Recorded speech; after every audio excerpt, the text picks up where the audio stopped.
ভাইয়া ভাইয়া দেখো আমি কতগুলো চিংড়ি মাছ নিয়ে এসেছি।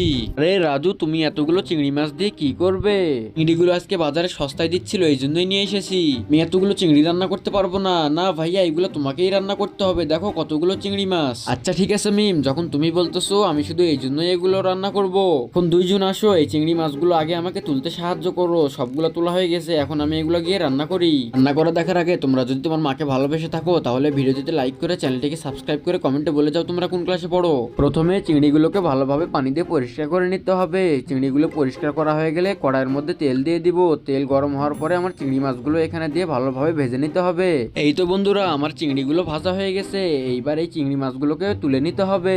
এরপরে কড়াইয়ের মধ্যে তেল দিয়ে লঙ্কা দিয়ে একটু সস দিয়ে দিব, দিয়ে একটু পানি দিয়ে দিতে হবে। এরপরে আমার ভাজা চিংড়িগুলো এখানে দিয়ে দিতে হবে। পরে উপর থেকে একটু লবণ দিয়ে দিতে হবে। এরপরে 3 রকমের সস দিয়ে 2 বোতল বিয়ার দিয়ে দিতে হবে এর উপরে। এর দেওয়ার পরে এগুলাকে ঢেকে দিব কিছুক্ষণের জন্য। বন্ধুরা দেখে তো মনে হচ্ছে আমার চিংড়িগুলো হয়ে গেছে। এবার ঢাকনাটা তুলে দেখি, বা আমার চিংড়িগুলো হয়ে গেছে। এবার এই চিংড়িগুলোকে তুলে নেই, অনেক সুন্দর সুগন্ধ আসতেছে এখান থেকে। আরে বল্টু মিম, তোমরা কোথায়? এই দেখো আমাদের চিংড়ি তৈরি হয়ে গেছে। এই নাও তোমাদের চিংড়ি। আমি আগে একটা খেয়ে দেখি কেমন হয়েছে।